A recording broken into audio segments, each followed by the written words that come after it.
Assalomu alaykum, qadrli tinglovchilar. Bugun O'tkir Hoshimovning Moddiy yordam nomli hajviy hikoyasini sizlar bilan tinglaymiz. Moddiy yordam. Bu g'alvolarning hammasi arzimagan gapdan boshlandi. Bir kuni kasaba uyushmasining boshlig'i Usmon aka yonimga kelib, yelkamga qo'lini tashladi. Ayollarga qalaysiz dedi to'satdan. Hech baloga tushunmadim. Qaysi ma'noda? Masalan, hurmat qilish ma'nosida. Ha, endi el qatori dedim rostini aytib. Bo'lmasa bunday.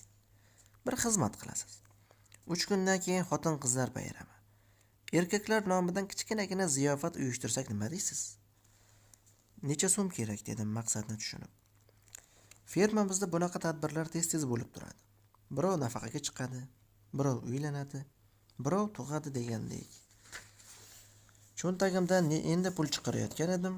Usmon aka qo'limni ushladi. Pulingiz kerak emas, dedi sirli qilib. Siz bermaysiz, olasiz. Nima olasiz?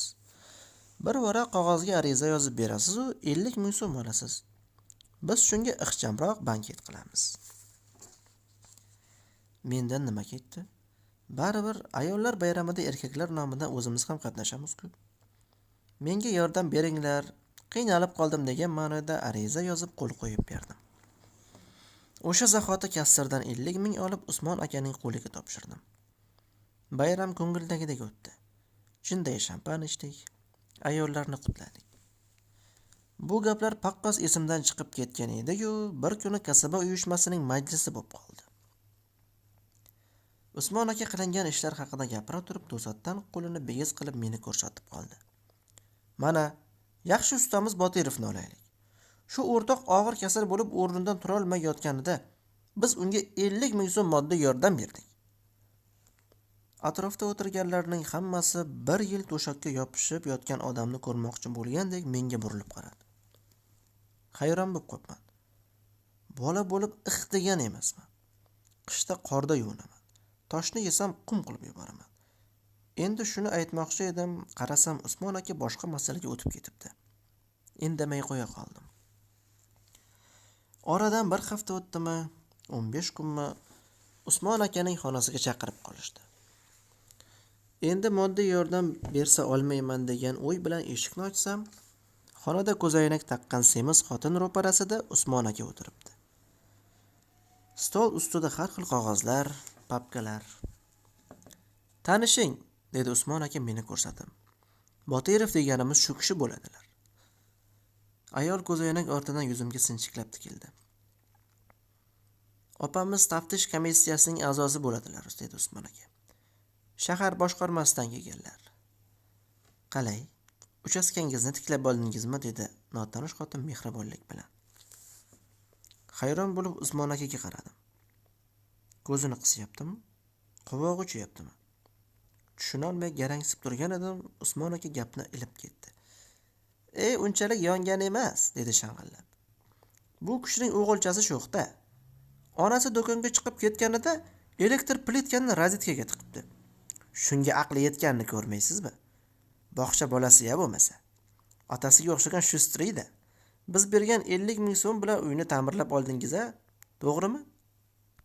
Nima deb g'o'ldiraganimni bilmayman. Amallab chiqib ketdim. Bora-bora bu gaplar unut bo'lib ketdi. Endi tinchidim deb yursam, yangi yil arafasida kasaba uyushmasining hisobot majlisi bo'lib qoldi. O'zingiz bilasiz, esi bor odam majlisning orqa qatorida o'tirgisi keladi. Aksiga olib kechikib kelibman. Majbur bo'lib birinchi qatordan joy oldim. Ikkita odamdan keyin minbarda Usmon aka chiqdi. Meni gapirmasa edi deb yuragim po'killab turgandi, xuddi aytganimdek bo'ldi. Hurmatli majlis qatnashchilari, dedi u kichikroq dasturxondek keladigan ro'molchasi bilan peshonasini artdi. Biz nuqul ishni o'ylayvermay, insonlarga g'amxo'rlik qilishni ham bilishimiz kerak. Odam hamma narsadan aziz, birodarlar. Mana, hurmatli Botirovni olaylik. Ajoyib kadr. Firmamizning ko'rki. Ustiga usta ko'p bolali oilaning boshlig'i. Bir emas, 6 ta qizi bor. Birinchi qor yog'gan kuni 3-sinfda o'qiydigan qizalog'i yaxmalak o'ynaman deb oyog'ini sindiribdi. Botirovga darrov 50 ming so'm moddiy yordam berdik. Ko'z o'ngim qorong'ilashib ketdi. Sakrab o'rnimdan turdim-da minbarga qarab bor ovozim bilan qichqirib yubordim. Dod! Kattakon zal suv qo'ygandek jimjit bo'lib qolganini hamma menga hayratlanib qarayotganini payqadim. Men hech qachon yordam olgan emasman, dedim qo'limni paxsa qilib. Hech qachon o'ladigan kasal bo'lmaganman. Uyimga o't ketgan emas. Yonadigan uchastkamizning o'zi yo'q. Bir xonali katalakdek kvartirada turaman. Razitkaga sim tiqadigan o'g'lim ham, yaxmalak uchadigan qizim ham yo'q, bildingmi? U yog'ini so'rasang, xotinim ham, xotin olishga pulim ham yo'q. Qutuldimmi endi? Nafasim bo'g'zimga tiqilib, harsillagancha joyimga o'tirdim. Usmon aka semizgina buzoq boshi ko'rib qolgan xo'rozdek boshini goh u yoqqa, goh bu yoqqa tashlab menga uzoq tikilib turdi-da, negadir iljaydi. O'rtoqlar, dedi Mahsin og'ay. Insonlarda ko'proq g'amxo'rlik qilaylik deb bejiz aytmadim, birodarlar. Ko'rib turibsizlar, 1 yil ichida Botirov birodarimizning boshiga shuncha tashvish tushdi. Uyiga o't ketdi. O'zi kasal bo'lib bir o'limdan qoldi. Shiringina qizalog'im mayib bo'ldi. U menga qarab og'ir-og'ir bosh chayqadi. Tag'inam fil ekansiz, birodar. Xudo sabr bersin. Keyin yig'ilganlarga qarab, ana shunaqa gaplar degandek ma'noli bosh chayqadi. Xafa bo'lmang, dedi tag'in menga yuzlanib.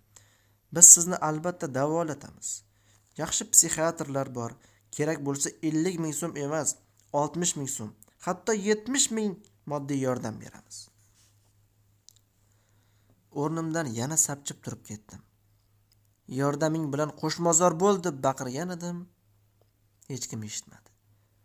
Hamma guldiroz qarsakchilar, Usmon aka esa viqor bilan minbardan tushib borar edi. Azizlar, hikoyamiz so'ngiga yetdi. Bu hikoyani shunaqangi moddiy yordam olgan va shunaqangi moddiy yordam yozib bergan insonlarga jo'natib qo'ysangiz, menimcha muallif juda ham xursand bo'lgan bo'lardi. Videoga like bosing, do'stlarga ulashishda davom eting.